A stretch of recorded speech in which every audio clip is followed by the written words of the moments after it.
successful business people usually can carry on a conversation with just about anyone. And it's not just business people, it's anyone. First impressions are very important. So I'm going to speak with you, and you've got a handout there to look at to bring home, but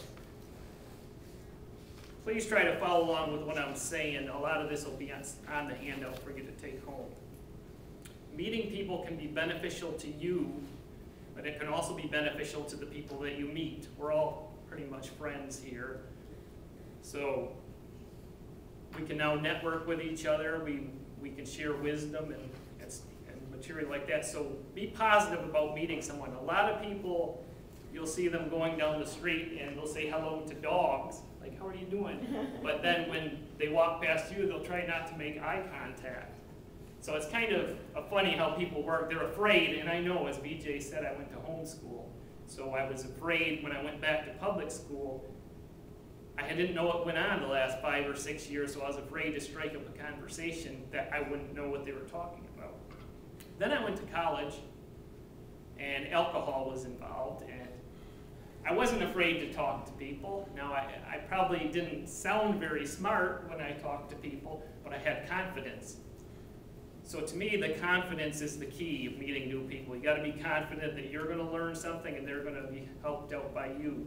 And how do you get that confidence? I would say try and study up on the news, the arts, politics, anything. Come to a Toastmasters club and do table topics. Think on your feet. Then you'll be more confident. Then when you meet people, there are steps you can take. What you want to do is you want to get the other person to divulge information about themselves. And I'm going to do a little demonstration with Ken here in a few minutes, because I don't know him very well. So you're going to see us trying to divulge information from him.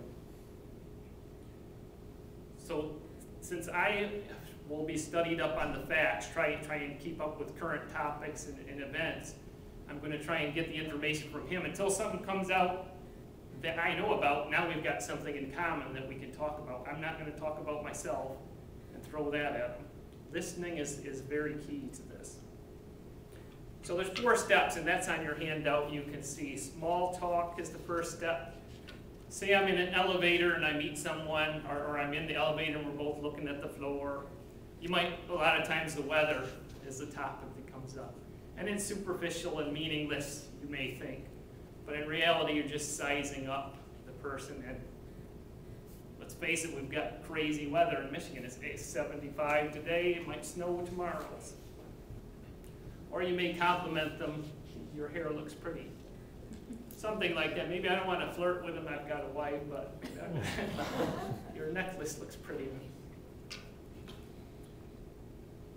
You may compliment them on their glasses. You may say, as in Ken's case, I said, I noticed he had a lion's pin. It's just a way to start a conversation. Once you get past the small talk and get more comfortable with the person, you would go to asking about fact disclosure. Where do you work? And then the yes or no questions. You could ask, do you work at MDOT? Yes. Now you want to start into open-ended questions. What do you do at your job? So they can disclose more information, and you can get more information to see what you have in common. Further on, I'm not going to talk about this too much. You can take it home. You move on to viewpoints. It might take a few meetings before you discuss viewpoints about mutual acquaintances. Like, I might say, I know Lenny Robinson. Here's my opinion on him. What do you think?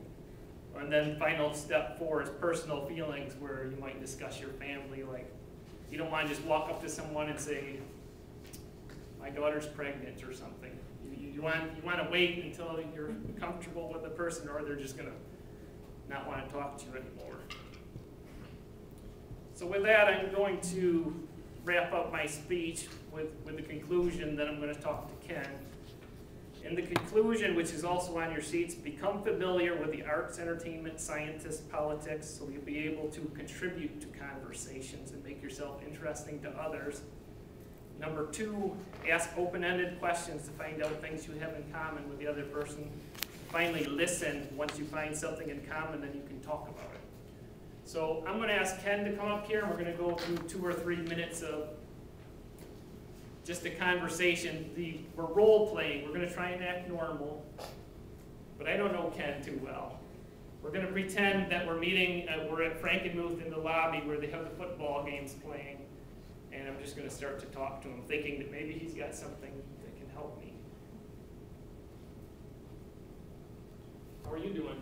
Oh, pretty good. I'm Greg. Ken. Good to meet you. Is your wife shopping? Yeah, she's looking for some Christmas ornaments. Yeah, my wife likes to spend money. Where do you live? Live in Lansing. Okay, you know I live in Holt. Really? It's pretty close. Yes. Have you been to Holt recently? Not for quite a while. Okay. Where do you work at, can I ask? I work downtown. Okay. Over in the Romney building. Romney building. I know some people that work in the Romney building. They're great people. I won't say their names. Place to work. How long have you been working there for? Well, I've been working for the state for a little over 30 years. I work for the state also. I work for MDOT. I know some people who work there. Okay. A friend of mine is an engineer in bridge design. Okay. That's crazy. Every time I come to Bronner's, I think I am going to meet someone that I know, but usually it's I know someone who knows someone. And that's how it seems to work. I should look you up when I come to, I should send you an email when I come to Lansing. We've got a club called Toastmasters. Have you ever heard of Toastmasters? Yeah, I belong to Toastmasters Club too. Which one do you belong to? I belong to transportation. What? So do I. Probably meet over there. I didn't recognize you. That's great. I'll try and show up next week. Okay. You can come for a meeting. Good to meet you. Likewise. Hopefully you have some money left after your wife gets spending it. Okay, let's give Ken a hand. Now I just want to talk for a minute or two, just ask what could I have done differently, because that was totally not rehearsed, and it is difficult. Probably in that situation I would have talked more about the football game than anything, but I'm trying to do these steps to get more information and open-ended questions. Does anyone have anything that they want to say about what I did there that was wrong or that I could have done better, maybe? Mary. You could have mentioned a couple of people in the Romney building that Right. you knew. Right. Yes. I was afraid. I was afraid I was going to neglect someone. Yeah. Okay. No. I think it was a difficult situation because you were in a pretend environment, Right. and like you said, I think you'd pick up more on the environmental cues.